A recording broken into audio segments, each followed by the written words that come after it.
Bismillahirrahmanirrahim. Alhamdulillahi wa kafa wa salatu wa salamu ala ibadihi alladhina istafa amma ba'du.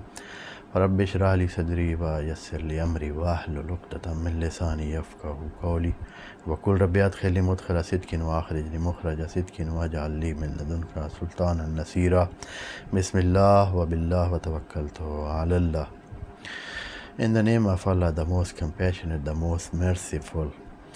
Verse number 83, which though looks a very small and short ayah, it has maybe only 3 or 4 lines, but as the aspect of meaning, it is containing wide range of the meaning, and so we try to explain it as we can, though it needs more deep depth and profound studies that Allah has given these principles for man to work and to go by.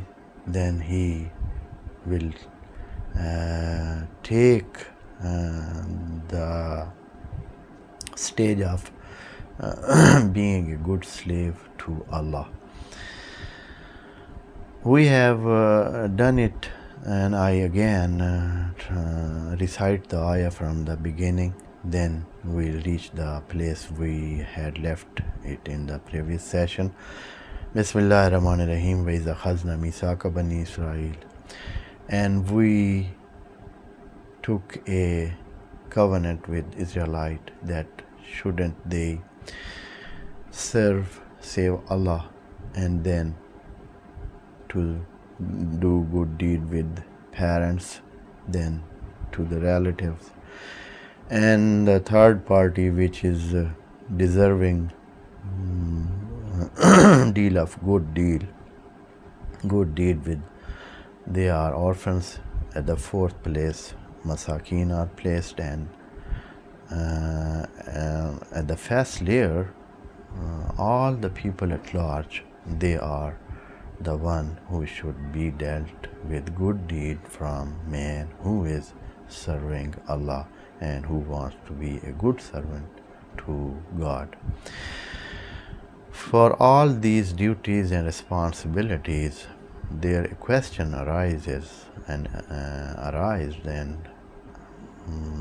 this part of the ayah that we have started from the previous session is giving the way to take those sources and strength that can help a man to be successful in paying his responsibilities and completing his responsibilities. The first thing that man needs is internal strength. Somebody should be energetic, and he should have this power to make decision, because the way he is following, it needs so many hard decisions, as he should sacrifice so many things and so much of his energies and sources and all those he have, because just being good to parents and being good to relatives and orphans and masakin and all those things, it needs some sacrifices, and these things need some quite a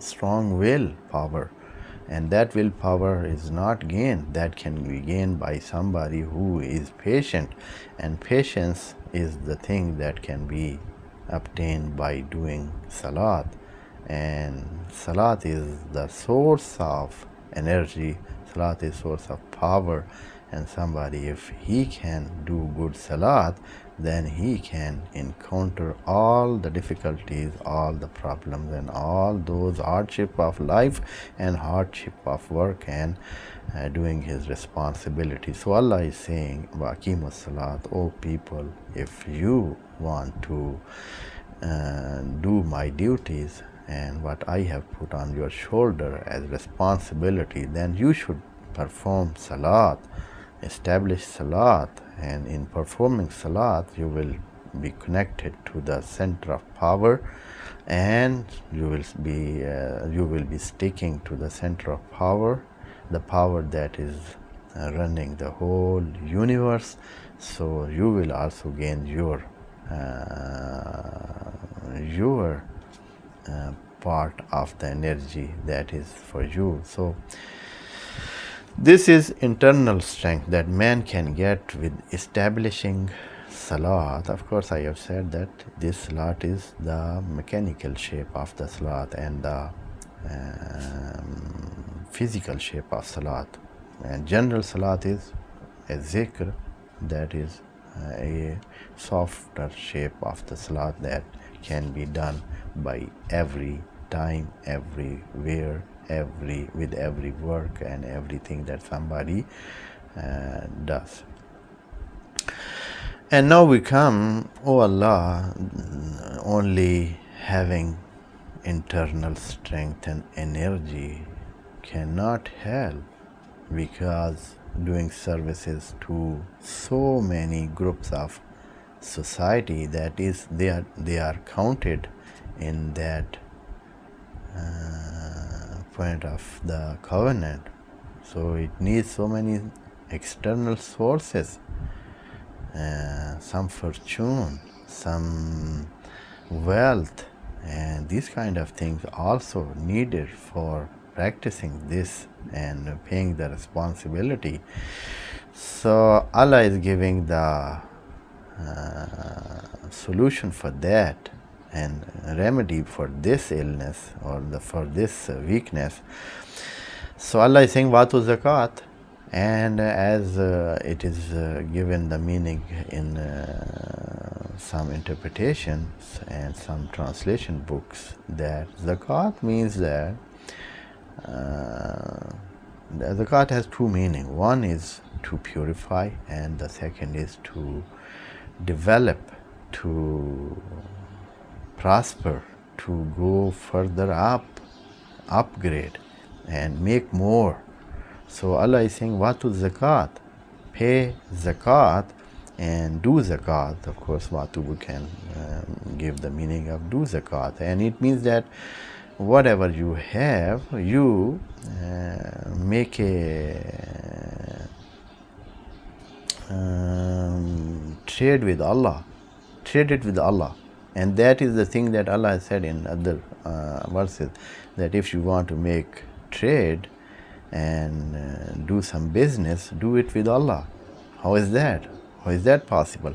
And Allah said, so if you have a tiny thing, you give it in the way of Allah to somebody, Allah will return it to you in 10 time more, and he will give a return of 10 times more, and maybe more than that. And this will help you to prosper, to develop your sources, to get more income, and to make more money, and more wealth you will have in a very short time, inshallah, with the help of Allah. As somebody trusts in Allah and he does that, he will.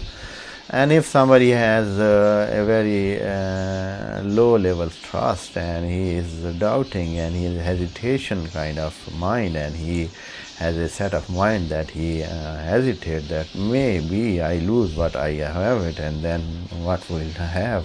So he will not do that business, and he will not.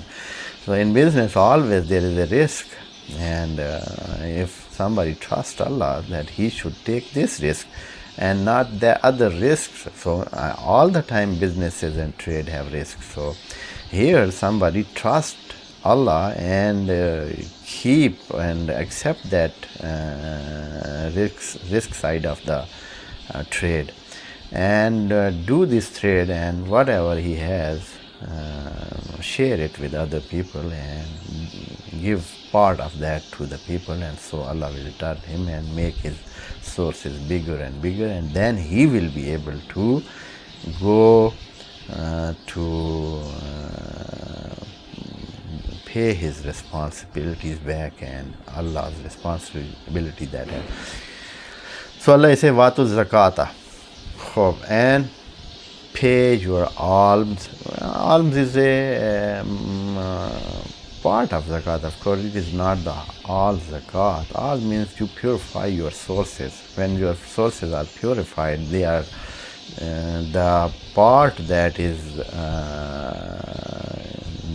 a share of others, that Allah has said to us that what I have given to you, a part of it is share of others. So their share, if it is taken out, then the what is remain there, it is purified, and it is the one which is to prosper, which is to develop, which is to no other way, just it should develop and make it more, and that is the experience that people have done, and they got it, and it is something actual, that is a reality, that is the truth. Watu zakata. So in this way, Allah completes the whole mission of making a prosperous society, starting from the being on the path of Allah. So somebody is not going beyond the limit that Allah has given.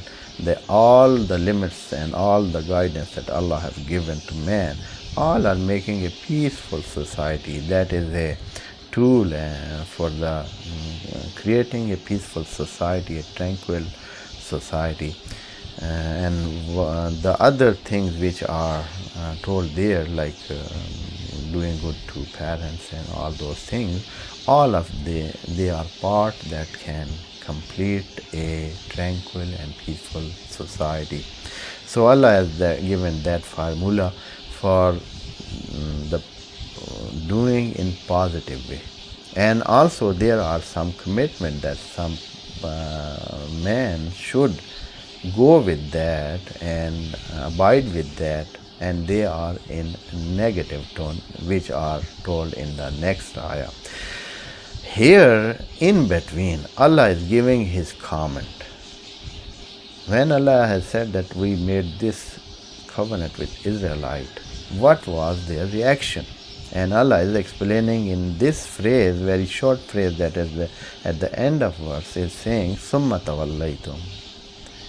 You made that covenant with us. You promised us that you will go with that. You will abide by that. But you turned your back to that. You deviated from that. You did not completely practice that. Illa qalilan. Though Allah is saying that there were some people, Allah is not saying all of the people, no, all of the Israelites, not that. Allah is saying just a few of them. They were those who were going according to the covenant. Most of them, they were defying that, and they were disobeying, and they were breaking that covenant and breaching it. Illa qalilan minkum wa antum mu'rizun. While you were refusing, means that that is not that you were not abiding by the covenant because of your inability. That was not the reason. The reason behind your breaching that covenant and breaking it and going against that was because you were refusing it. You were not accepting it. You were setting it aside, and you were just keeping that covenant under your feet. And that was the reason. So here Allah explained and narrates the covenant that he had made with Israelite for a prosperous society. And in the next ayah, Allah is giving detail of the second part of that, which is a non-violence society, prosperous but non-violent, and that we will do inshallah in the next session. Wassalamu alaikum wa rahmatullahi wa barakatuh. May Allah bless you all.